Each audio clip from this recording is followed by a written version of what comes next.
The waters rose faster than anyone had predicted.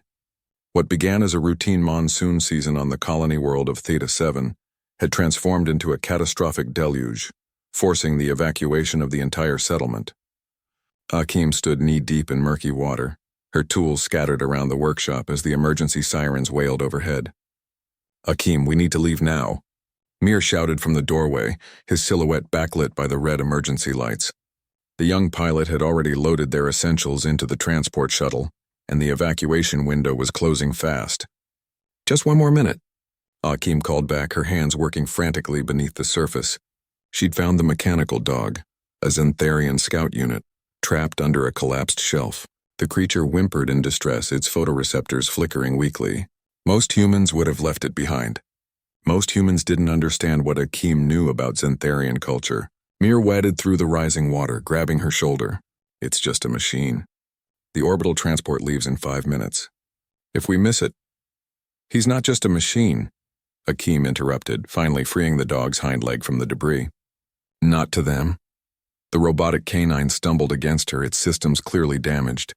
Water and electronics rarely mixed well, even with advanced alien technology. Akeem scooped the surprisingly heavy unit into her arms and followed Mir through the flooded corridors. They barely made it to the transport pad. As the shuttle lifted off, Akeem watched their workshop disappear beneath the churning brown waters. In her lap, the mechanical dog systems continued to sputter and fail. "Let me see what I can do," she murmured, pulling out her portable toolkit. Her fingers moved with practiced precision, bypassing damaged circuits and rerouting power through auxiliary systems. It was delicate work, made harder by the shuttle's turbulence. Mir watched from the pilot's seat, shaking his head. "You risked both our lives for that thing. I hope you know what you're doing." "I do," Akeem replied, though her voice carried a hint of uncertainty. She'd studied Xantharian technology for years, ever since the insectoid aliens had established their embassy on Earth. But this was her first time working on one of their sacred scout units. The Xantharians didn't view their mechanical companions as mere tools. Each scout unit was imprinted with the neural patterns of deceased warriors, a way of honoring their fallen while maintaining their tactical knowledge. To lose one in such an undignified manner would be considered a profound dishonor to the entire hive. 3 days later, the floods had receded enough for the Xantharian diplomatic vessel to land. Akeem stood in the refugee center's courtyard, the now functional scout unit sitting obediently at her feet. She'd worked around the clock to repair the damage, cannibalizing parts from her own equipment to replace the corroded components. The Xantharian delegation emerged from their ship, 6 towering figures with chitinous exoskeletons that gleamed like polished obsidian in the sunlight. At their center walked Supreme Hive Leader Zithrak, his mandibles clicking in the rhythmic pattern that denoted high authority. Mir stood beside Akeem, suddenly looking very nervous.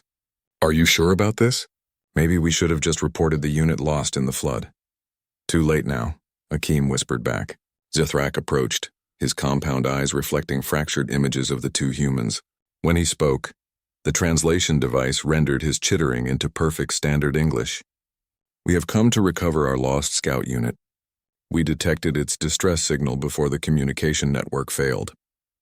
Scout unit designation, Protector who fell at Crimson Moon is here. Supreme Leader," Akeem said formally, gesturing to the mechanical dog.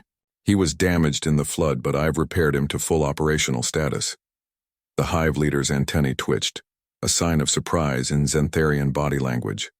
He knelt, examining the scout unit with meticulous care. The mechanical dog responded to his presence, its tail wagging with renewed energy, photoreceptors bright and clear. "You saved him," Zithrak said slowly, "during an emergency evacuation, when your own survival was at risk." "Yes, Supreme Leader." "Why?" Akeem chose her words carefully. "I understand that these units carry the memories of your warriors. To abandon him would dishonor that warrior's sacrifice. I couldn't let that happen." Silence fell over the courtyard. The other Xantharians remained motionless, their antennae rigid with tension. Mir's hand slowly drifted toward his sidearm, a nervous habit from his military days. Then Zithrak did something unprecedented. He lowered himself fully to the ground, pressing his frontal segments into the dirt in the traditional Xantharian gesture of profound respect. "In 300 cycles of our alliance with humanity," he said, his voice resonating with emotion the translator struggled to convey. No alien has ever understood this. Our units are not mere machines to us. They are our brothers, our sisters, our fallen heroes given new purpose. He rose and with deliberate movements, removed one of the ceremonial markers from his carapace, a crystalline structure that denoted high honor within the hive. Akeem of Earth, you have shown greater understanding of our culture than entire diplomatic corps. You risked much for one who was not your kind, not even your living. This is the highest ideal of the hive, that all warriors care for each other regardless of form. Zuthrak pressed the crystal into Akeem's palm. You are hereby granted the status of Hive Friend, the first human to receive this designation. Your workshop will be rebuilt with Xantharian resources, and should you ever need the Hive's assistance, you need only call. As the Xantharian delegation departed with their recovered scout unit, Mir stared at Akeem in disbelief. Do you have any idea what just happened? Hive Friend status gives you access to their entire technological database, their shipyards. I know, Akeem said quietly, watching the alien ship ascend into the sky. But that's not why I did it. Then why?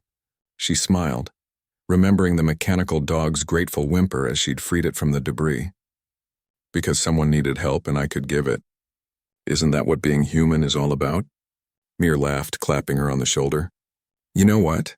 That's exactly the kind of insane human logic that makes the galaxy both fear us and respect us. HFY indeed.